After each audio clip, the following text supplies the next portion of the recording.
Hello and welcome back to the Orlando Adventures podcast. I'm your host Russ, and today's episode is the retired rides of Magic Kingdom 1. So, you hear me say this nearly every single time at this point. This is an episode that I've wanted to do for a while. It's an episode that I've had kind of in the pipeline. I've had it in the pipeline for months, and to be honest with you, I've wanted to do it for quite a while, but it's proved to be a really, really difficult kind of episode to record. Universal, with regards to kind of retired rides and Islands of Adventure, they weren't too bad. Like Universal was fairly, dare I say, fairly easy because they have a lot of iconic rides that have been retired over the years, and Islands of Adventure haven't had a huge amount, but the ones that they have had weren't that old. So Universal wasn't too bad. Like it took quite a bit of research to do, but also I remember a lot of these really, really well from my childhood. Magic Kingdom, not as much. There over the years, to be honest with you, like looking at the list, that there actually isn't that many attractions and rides that have been closed at Magic Kingdom. They've updated things. There's been a huge amount of shows and parades and character meets and stuff like that over the years. They're not in the list. I basically just wanted to do rides, attractions, and honestly, there aren't that many. So the ones that I did find out about are fairly interesting because I maybe didn't know a huge amount about a couple of them. I do remember a couple of the rides on this list, and I remember them well from my initial trip back in '99. So it's going to be interesting. It's an interesting one. It's certainly been it's certainly been difficult to research retired rides in this park.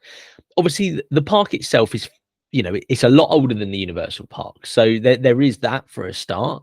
So we're kind of having to delve further back into history with regards to finding out about retired rides and stuff.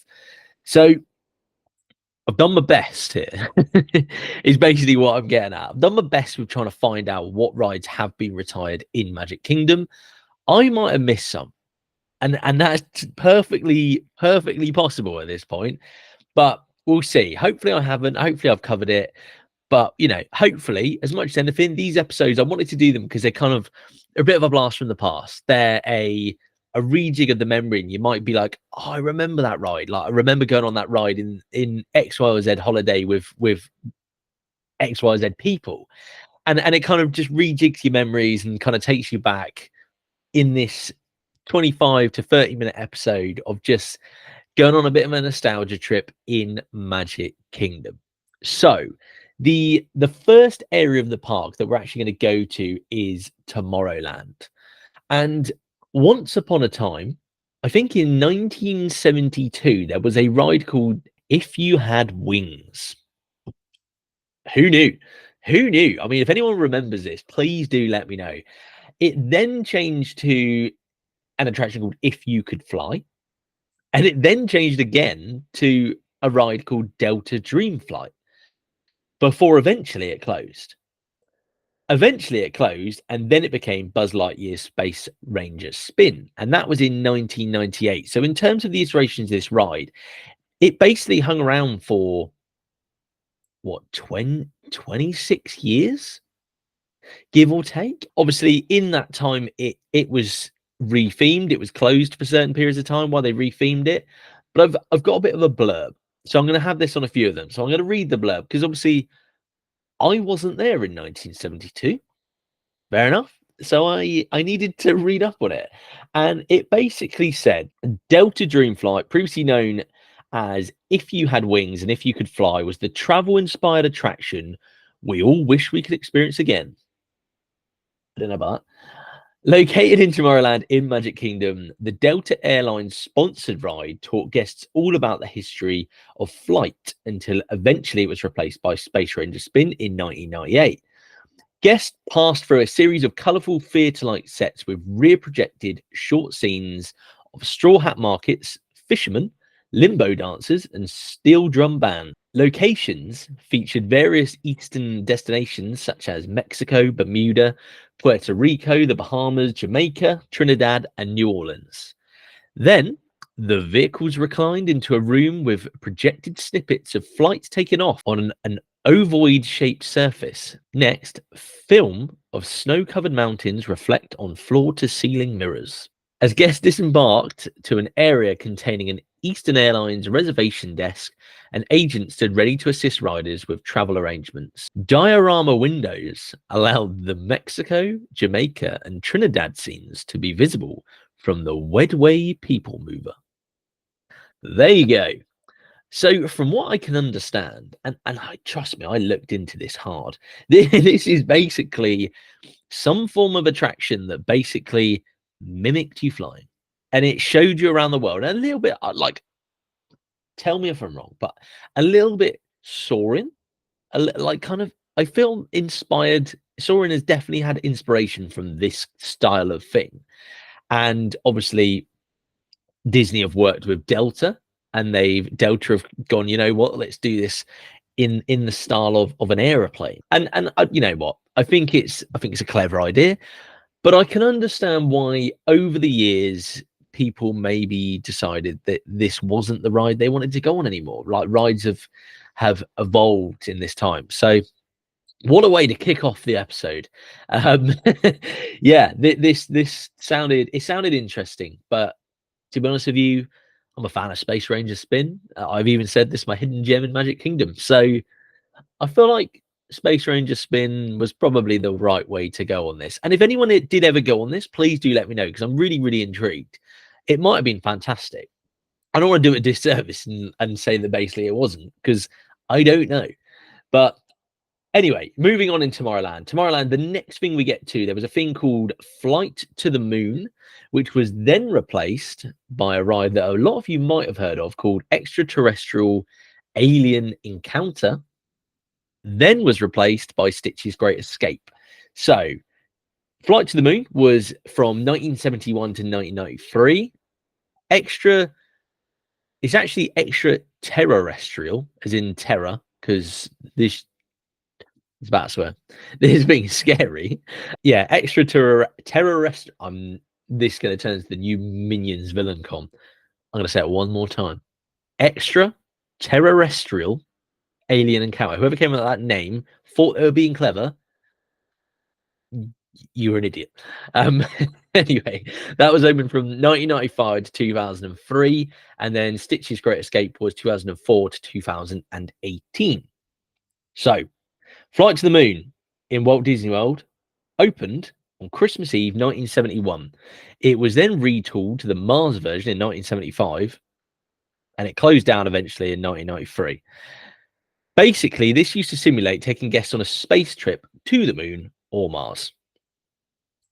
When it was then replaced by the Alien version, it was a much darker and scarier experience than anything else anyone's ever seen in Disney, especially Magic Kingdom. And guests sat in a theater in the round. So it was a round. So basically there was like a pod in the middle, and you all kind of sat around this central point. And it was equipped with moving seats and special effects. And the alien was, quote unquote, accidentally released into the audience. And I just remember this being terrifying. I went on this in this is madness. I went on this in 1999. In 1990, I was 5. I was 5 years old, and this alien gets released into the room. The lights go out. Everyone is screaming. And like, I remember there being like the seats were moving. I'm pretty sure you could feel like breathing on the back of your neck. You could hear it running around the room, but because the lights were out, you couldn't really see anything. And I think the lights used to like flicker on. And if I remember correctly, and again, tell me if I'm wrong, I remember the start of this ride, they were kind of like telling you about this alien and all that kind of stuff. Then the lights went out and they kind of like flickered back on. And then eventually you heard this massive smash. And then the lights flickered back on, and you could see that the central pod thing had smashed, and obviously the alien was out. Yeah, wild. Who thought to put this in Magic Kingdom? Like, it's genuinely like crazy. But I remember it. I genuinely do, and I remember this vividly. And obviously, I talk about this with my family a fair amount, because obviously they probably found it hilarious that 5-year-old Russ was screaming his head off. And I remember them even saying that they found it like scary back then. So like, I love it. I mean, it's so funny. Eventually, it was replaced by Stitch's Great Escape. So this was the same kind of setup. It was exactly the same ride, essentially. This was based on Lilo and Stitch. Obviously, it was a non-canon prequel to the 2002 film that detailed Stitch's first prison escape. Apparently, a lot of the animators who worked on Lilo and Stitch were directly involved with the attraction's development. The attraction struggled with mixed reception from park guests during its existence, and eventually it did close in 2018. I remember going on this one as well, and to be honest with you, it was still a little bit spooky. It was still a bit spooky in the sense of like the lights go out and Stitch's escape, like that. It doesn't matter what the theming is, that's still a little bit scary.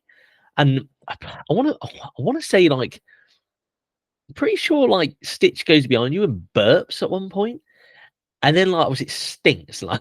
But I remember that. I think I remember going on this in 2008, and again, like I appreciate it wasn't the alien encounter situation, and they obviously tried to dial it down because they realized that the alien encounter didn't really fit Magic Kingdom. And obviously over the years, I think they just found that with the audience going to Magic Kingdom, like just the idea of something escaping and kind of like terrorizing you a little bit in the ride, it just doesn't fit Magic Kingdom. It just doesn't. And eventually this turned into basically a Stitch meet and greet. And as of now, I couldn't really find out that there's anything in its space. I don't mean there necessarily is. So tell me if I'm wrong. But yeah, that alien encounter, like wild, absolutely wild. And dare I say, I would say that something like that now would probably be really cool. I think that it's the kind of thing that the audience kind of likes nowadays, but it's not a Magic Kingdom thing. I would put this kind of thing in maybe a Hollywood Studios. I would, obviously, if we're talking about a Universal point of view as well, I would maybe, this might be the kind of thing you'd put in like a Universal Studios. This lends itself to certain parks, but I don't think Magic Kingdom's one of them, in my opinion. The next place we're going to go to is Frontierland, and we're going to go to a lot of people's previous or current or forever favorite ride, and it was Splash Mountain. And I used to love Splash Mountain. This was up there with one of my absolute favorites over the years. I loved it. I loved the soundtrack from it. Like you'd be walking around with it in your head all day. I remember going to school when I was like 5 and like singing Zippity Doodah, because that's what you do when you're 5 years old. You just walk around singing songs from rides at Disney World. But yeah, no, I remember it. I remember it well, and obviously over the years, it's been a fabulous ride, and it was a fantastic log flume. So for anyone who doesn't know, it was basically a log flume that was based on the animated sequences of Disney's 1946 film Song of the South. The ride experience begins with an outdoor float through that leads to indoor dark ride segments with a climactic steep drop followed by an indoor finale. The drop was 52.5 feet, which is 16 meters, which is pretty big, to be fair. And the ride, I thought it looked fabulous. Like the theming of it was brilliant. Loved it. Big fan. And that ran from October 92 to January 23. Sadly, obviously, it did close, but it has been replaced now by Tiana's Bayou Adventure, which opened in June 24, so only a couple of months ago. I haven't seen any ride-ons or anything like that for Tiana's. I am trying to just leave it so that it is a nice surprise when I go back on my next trip. I'm all for it. I think that the character of Tiana is good. I think that the songs and the soundtrack from the film work really well. I think I can imagine this working well and it being a good fit for this ride. So I hope it is, but we will see. We'll see. Jury's still out a little bit on this for sure. But ultimately, I'm all for things updating. I think that over time, stuff does have to update. I think that over time, things do start to show their age. So eventually, you've got to go for a newer theme or a IP, whichever way you decide to go. And they've obviously gone for Tiana. And I think ultimately it could be a good shout, but we'll see. Moving over to Fantasyland. In Fantasyland, from 1971 to 1994, there used to be a thing called Snow White's Adventures. In 1994, it changed to Snow White's Scary Adventures. And basically seen several redesigns over the years, but it was a ride that was based on Disney's 1937 film Snow White and the Seven Dwarfs, and it was basically a ride that was based on Disney's 1937 film Snow White and the Seven Dwarfs. So that ran, the Snow White Scary Adventures one ran from 1994 to 2012. Eventually, this was replaced by the Princess Fairy Tale Hall, where you can meet characters such as Cinderella and Tiana. I don't know a lot about this. I'm going to be honest with you. Like this didn't ring any bells to me whatsoever. I don't know. I don't know a lot about it, but I will tell you that it used to be there. So in Fantasyland as well, there was a ride called Mr. Toad's Wild Ride, which was a dark ride loosely based on the Disney adaptation of Wind in the Willows. That ran from 1971 to 1998. In 1999, this was replaced by the Many Adventures of Winnie the Pooh. And again, this actually preceded me, the Mr. Toad's Wild Ride. I don't know a lot about it. Honestly, it was difficult. It was difficult to find stuff on some of these like older rides, stuff that wasn't really basic, like it was a dark ride. So I don't know a huge amount about it, but interesting that Winnie the Pooh's been there for realistically a long time, and it's a brand. It's a theme and IP that stood for a long time. It will stand for many, many more years. I'm absolutely sure of that. Like Winnie the Pooh, let's be real, is absolutely timeless. I think it doesn't matter your age. I think that it's going to be one of those rides that people are going to go on forevermore because it holds a nostalgia for an awful lot of people. I think that there's iconic characters, like just the visuals of it and just the fun feeling. Absolutely, it epitomizes to me what Magic Kingdom is. So I can understand why it got replaced by Winnie the Pooh back in '99, and I can understand why Winnie the Pooh stands there 25 years later. So absolutely fair play on that. The next thing I got to, there used to be, from what I can understand, I remember kind of like, I remember this land a little bit. I basically found there was a thing called Mickey's Toontown Fair, now Storybook Circus. And this opened as Mickey's Birthday Land in 1988, became Mickey's Starland in 1990, and was briefly renamed Mickey's Toyland in 1995. This is what I mean by this was difficult to try and find rides and attractions that basically had been and gone over the years, because there's been so many that it became a minefield. I'm going to be absolutely real with you. Basically, this land was closed in early 1996 for an extensive refurbishment, and in October 96, it reopened as Mickey's Toontown Fair for the park's 25th anniversary. Mickey's Toontown Fair was closed on February 11, 2011 in order to build the new Fantasyland expansion. Some elements of Mickey's Toontown Fair have been demolished and others have been rethemed to a new Storybook Circus area. Dumbo the Flying Elephant ride was removed from Fantasyland and rebuilt in the Storybook Circus. The new version doubling the capacity of the old ride and incorporating an interactive queue.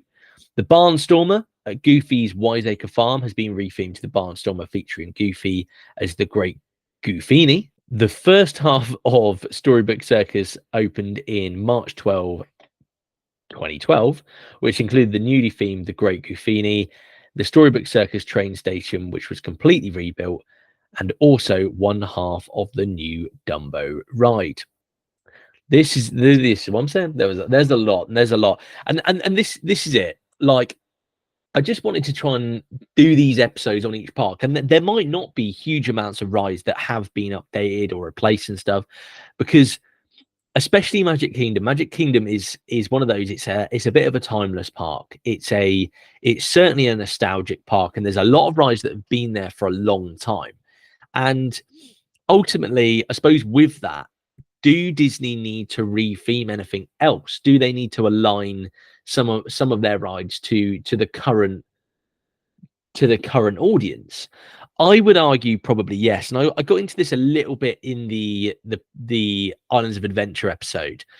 And I think there's certainly a couple of rides that could really do with either a replacement or a refurb. And obviously we had all the updates from D23. So we know that there's going to be the Villains Land. That's obviously huge. We've got the Cars Land coming as well. But some other rides potentially do need a retheme. And I think the one that is at top of this list, and I know we mention it a lot, and I talk about it with quite a lot of people, but Space Mountain. Space Mountain is obviously an absolute legendary ride, but I don't think there's a person out there now who doesn't think this ride is rough, who doesn't think that this ride probably needs an update. I know so many people come off this and say they think it's wild and that they feel borderline unsafe on it as well. I think back in the day, and I remember this from years and years and years ago, and I remember this being such an iconic ride, and I hate to think of it not being that anymore, if you know what I mean. I hate to think that people are kind of like going to remember this ride for what it potentially has become over the years opposed to what it was. And I think it might be time, and obviously by all means, like, keep the building, have a ride in there. I think you've got to retrack. I think you've got to retrack whatever you put in there, and I think you've got to retheme. I don't necessarily think you have to go with an IP. If they wanted to, you know me, I'm a fan, but at the same time, I would understand if they maybe didn't. And maybe this is the opportunity. Maybe this is the opportunity for Disney to go, you know what, we're going to do a full refurb on this ride, but we're going to keep it a Space Mountain. But we're going to just call it, like, I don't know, like the new Space Mountain. Do you know what I mean? Like, just call it something, a refreshed version. Or maybe it just needs to stay as Space Mountain, but it just needs a full refurb. This needs to be brought into the future. You know what I mean? This needs a full retrack. It needs new ride vehicles. It needs more kind of pre-show elements. It needs more lighting. It needs more elements to it.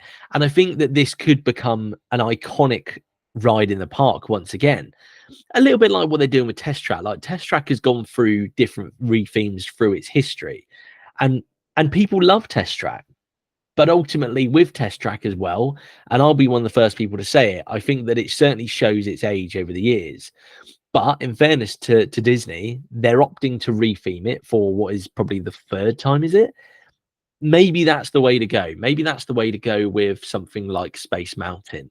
And the other ride I would probably look at, and the reason why is because the queues on this ride are nuts. And I know we talk about it quite a lot in my guest episodes, but something like Peter Pan's Flight, it's obviously a hugely popular ride, and it's a hugely popular ride in Magic Kingdom because of the height restrictions. So there not being a height restriction for a start, it just needs something else to be able to move crowds a bit quicker, surely.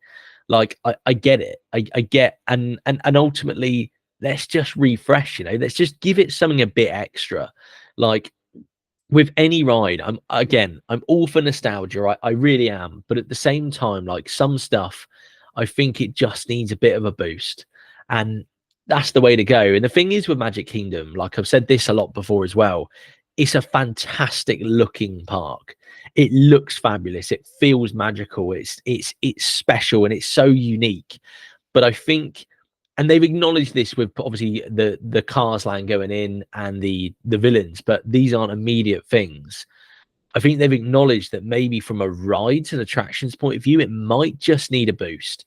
And I would argue the easiest way to do that is to do slight rethemes. And I know it's easy for me to say, I'm not the one spending the money, but that's the way I would go. I love Magic Kingdom. I think it's a fantastic park, but for me, and until it's got more going for it in terms of a bit more thrill, it's never going to be at the top of my list of a park to go to, because there's just not enough for me personally to do there. And I appreciate that this park probably isn't geared towards me. I'm probably not necessarily the audience for it, but at the same time, I can still appreciate it, and I still enjoy it. So let's not get that misconstrued, because I really do enjoy this park. And obviously, like I said, going back to like 1999 and 2008, that this was obviously, this has been a highlight of my childhood, going to this park. This is some of the best memories that I've had in parks growing up. And, you know, I remember going around Magic Kingdom and kind of like getting the autographs in the little book.